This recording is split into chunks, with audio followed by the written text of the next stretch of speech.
S S ಟಿವಿಯಲ್ಲಿ ಜಾಹೀರಾತು ನೀಡಲು ಈ ನಂಬರಿಗೆ ಸಂಪರ್ಕಿಸಿ. ಅಂದರೆ ನೀವೊಂದು ಸಿನಿಮಾದಲ್ಲೂ ಕೂಡ ಆ್ಯಕ್ಟ್ ಮಾಡಿದರೆ, ಅಂದರೆ ದರ್ಶನ್ ಅವರ ಸಿನಿಮಾದಲ್ಲಿ ದರ್ಶನ್ ಅನ್ನೋ ಒಂದು ಟೈಟಲ್ ಅದರಲ್ಲಿ ಆ್ಯಕ್ಟ್ ಮಾಡಿದರೆ.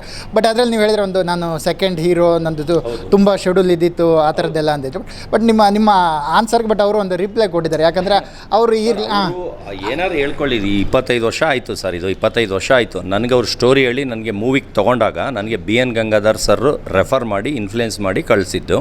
ಅಲ್ಲಿ ಹೋದಾಗ ನನಗೆ ಯಾರ್ಯಾರೂ ಗೊತ್ತಿಲ್ಲ, ಬರೀ ನನ್ನ ಪರ್ಸ್ನಾಲಿಟಿ ನೋಡಿ ತೊಗೊಂಡಿದ್ದು. ನನಗೆ ಆ್ಯಕ್ಟಿಂಗ್ ಬಂದು ತುಂಬ ಕಡಿಮೆ, ಅವಾಗ ಬರ್ತಾನೆ ಇರಲಿಲ್ಲ, ಡ್ಯಾನ್ಸು ಅಂತೂ ಬರ್ತಾನೆ ಇರಲಿಲ್ಲ.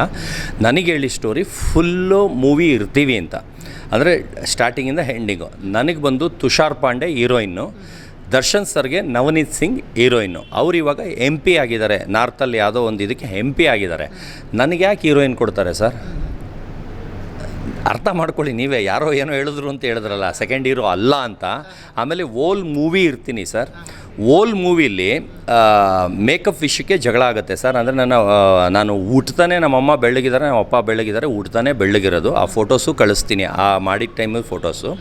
ಆಮೇಲೆ ಅಲ್ಲಿ ಬಟ್ಟೆ ಹಾಕ್ಕೊಂಡಿದ್ದೀನಲ್ಲ ಸರ್, ದರ್ಶನ್ ಸರ್ ಮುಂದೆ ಒಂದು ಬಟ್ಟೆ ಹಾಕ್ಕೊಂಡಿರ್ತೀನಿ, ಮದುವೆ ಹೆಣ್ಣು ನೋಡೋಕೆ ಹೋದಾಗ ಒಂದು ಬಟ್ಟೆ ಹಾಕ್ಕೊಂಡಿರ್ತೀನಿ.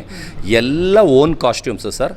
ಅದೆಲ್ಲ ನಿಮಗೆ ಡೌಟ್ ಇದ್ದರೆ ಅದು ನನ್ನ ಮನೇಲೇ ಇದೆ ಸರ್, ಅದು ನನ್ನ ಮನೆ ಒಳಗಡೆ ವೀಡಿಯೋ ಮಾಡಿ ಕಳಿಸ್ತೀನಿ ಸರ್. ಅಂದರೆ ಆಗಿನ ಕಾಲದಿಂದನೂ ನನ್ನ ಬಟ್ಟೆ, ನನ್ನ ಇಷ್ಟ, ನನ್ನ ಶೋಕಿ, ನನ್ನ ಕಾರು, ನನ್ನ ಪೆಟ್ರೋಲು. ಆಮೇಲೆ ನನಗೆ ದುಡ್ಡು ಆಸೆ ಯಾವಾಗಲೂ ಇರಲಿಲ್ಲ. ನಾನು ಅಷ್ಟು ದುಡಿತಾ ಇದ್ದೆ, ಅದರಿಂದ ಎಲ್ಲ ಹಂಚ್ತಾ ಇದ್ದೆ. ಆದರೆ ಇವರು ಅದು ಒಂದೇ ಮೂವಿದು ಅಂತ ಇವ್ರು ಅಂದ್ಕೊಂಡಿದ್ದಾರೆ. ಅದು ಬಿಟ್ಟು 4 ಮೂವಿ ಮಾಡಿದ್ದೀನಿ ನಾನು. ಎಲ್ಲ ಮೂವಿದು ಸೇರಿಸಿ ಮಾತಾಡ್ತಾ ಇರೋದು, ಎಲ್ಲ ಮೂವಿದು. ಇವ್ರು ಬೇರೆ ಮೂವಿದ್ರಲ್ಲಿ ಬಂದು ನೋಡಿರಲ್ಲ. ಇವ್ರಿಗೇನಕ್ಕೋ ಅಲ್ಲಿ ಹೋಗಿದ್ದಾರೆ ಇವರು, ಅಂದರೆ ಇವ್ರ ಹತ್ರ ಮೀಡಿಯಾ ಹೋಗಿದ್ದಾರೆ, ಅದಕ್ಕೆ ಇವರು ಅವ್ರ ಮೂವಿದು ಮಾತ್ರ ಆನ್ಸರ್ ಮಾಡಿದ್ದಾರೆ. ಇವಾಗ ಅಲ್ಲಿ ಜಗಳ ಆಗಿದ್ದ ಕಾರಣಕ್ಕೆ ನನ್ನ ಇಂಟರ್ವೆಲ್ಲಲ್ಲಿ ಹನಿಮೂನ್ಗೆ ಹೋಗ್ತಾ ಫ್ಲೈಟಲ್ಲಿ ಸಾಯಿಸ್ಬಿಡ್ತಾರೆ ಸರ್. ಆದರೆ ಫುಲ್ ಮೂವಿ ಇರ್ತೀನಿ ಸರ್, ಹನಿಮೂನ್ಗೆ ಹೋಗ್ತಾ ಸಾಯಿಸ್ತಾರೆ ಸರ್. ಅದಾದಮೇಲೆ ಯಾಕೆ ನಾನು ಬೇರೆ ಮೂವಿ ಮಾಡಿಲ್ಲ? ನಿಮ್ಮ ಕ್ವಶನ್ ನಾನು ಕೇಳ್ತೇನೆ. ನನಗೆ ಬೇಜಾರಾಯಿತು, ಇಲ್ಲಿ ಬೆಳೆಯೋಕ್ಕೆ ಬಿಡಲ್ಲ, ತುಳಿತಾರೆ ಅಂತ ಬೇಜಾರಾಯಿತು. ಆಮೇಲೆ ನನ್ನ ಬ್ಲ್ಯಾಕ್ ಮಾಡ್ತಾಯಿದ್ರು, ಅದೆಲ್ಲ ನೀವೇ ಅದನ್ನೇ ಟ್ರೋಲ್ ಮಾಡ್ತಾಯಿದ್ದಾರೆ, ಅದರಿಂದನೇ ಫೇಮಸ್ ಆಗಿದ್ದೀನಿ. ನೋಡಿ ಅಮೀರ್ ಖಾನ್ ಹೆಂಗಿದ್ದ ಅಂತ. ಅಷ್ಟು ಬ್ಲ್ಯಾಕು ನಮ್ಮ ಅಪ್ಪ ಅಮ್ಮನೂ ಇಲ್ಲ, ನಾನು ಹುಡ್ತಾನೂ ಇಲ್ಲ. ನಮ್ಮದು ಒರಿಜಿನಲ್ ಕಲರ್ ಇದೆ, ಈ ಕಲರು. ಆ ಬೇಜಾರಿಗೆ ಇನ್ನು ಯಾವ ಮೂವಿನೂ ಮಾಡಬಾರ್ದು ಅಂತ ಅದೇ ಲಾಸ್ಟ್ ಏನಕ್ಕಾಯಿತು. ಈಗ ನಂಗೆ ಸಿಟ್ಟು ಬಂದಿಲ್ಲ, ನಂಗೆ ಮೇಕಪ್ ಬ್ಲ್ಯಾಕ್ ಮಾಡಿಲ್ಲ, ನಂಗೆ ಬೇಜಾರಾಗಿಲ್ಲ ಅಂದರೆ ಅವತ್ತೇ ಆ ಫಿಲಿಮೇ ಲಾಸ್ಟ್ ಏನಕ್ಕೆ ಮಾಡ್ತೀನಿ. ಅದಾದಮೇಲೆ ಮಿಕ್ಕಿದ ಆಫರ್ ಬಂದಿದ್ದು ಯಾಕೆ ನಾನು ಹೋಗಲ್ಲ? ಇದಕ್ಕೆ ನೀವೇ ಆನ್ಸರ್ ಮಾಡಬೇಕು. ಅವರು ಈ ವ್ಯಕ್ತಿ ಹೇಳುವಂಥದ್ದೇ ಸುಳ್ಳು. ಅಂದರೆ ಇಡೀ ತಂಡಕ್ಕೆ ಅವರೇನು ಊಟ ಹಾಕಿದ್ದೀನಿ, ಆ ಥರ ಇದು ಮಾಡಿದ್ದೀನಿ ಅನ್ನುವಂಥದ್ದು. ಯಾವ ಟೈಮಿಂದ ಯಾವ ಟೈಮ್ ಇರ್ತಾರೆ ಸರ್? ಶೂಟಿಂಗ್ ಟೈಮಲ್ಲಿ ಮಿಕ್ಕಿ ಟೈಮ್ ನೋಡ್ತಾರಾ ಸರ್?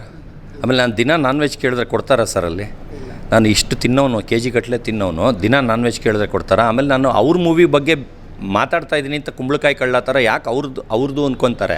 ನಾನು ಟೋಟಲ್ ಮೂವಿ ಮಾಡಿರೋದು, ಎಷ್ಟು ಮೂವಿ ಮಾಡಿದ್ದೀನಿ ಅದ್ರ ಬಗ್ಗೆ ಮಾತಾಡಿರೋದು, ಬರೀ ಪರ್ಟಿಕ್ಯುಲರ್ ಆ ಮೂವಿ ಬಗ್ಗೆ ನಾನು ಮಾತಾಡಿಲ್ಲ. ಯಾರೀಗ ಮಾತಾಡ್ತಾ ಇದ್ದಾರೆ ಅವ್ರ ಮೂವಿ ಬಗ್ಗೆ ಮಾತಾಡೇ ಇಲ್ಲ.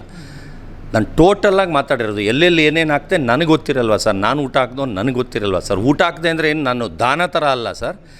ನನಗೆ ಬೇಕಾಗಿತ್ತು ನಾನ್ ವೆಜ್, ಅದಕ್ಕೆ ನನ್ನ ತೇವಲ್ಗೋಸ್ಕರ ಕೊಟ್ಟಿರೋದು, ಅದು ನನ್ನ ಖುಷಿಗೆ ಕೊಟ್ಟಿರೋದು. ಅದರಲ್ಲೂ ಉಳ್ಕೊಂಡು ಹಿಡಿತಾರೆ ಅಂದರೆ ಇದು ಎಂಥ ಜನತೆ ಅನ್ನೋದು ನನಗೆ ನಿಜ ಬೇಜಾರಾಗೋಯ್ತು. ನನ್ನಿಷ್ಟ ನಂದಿದು.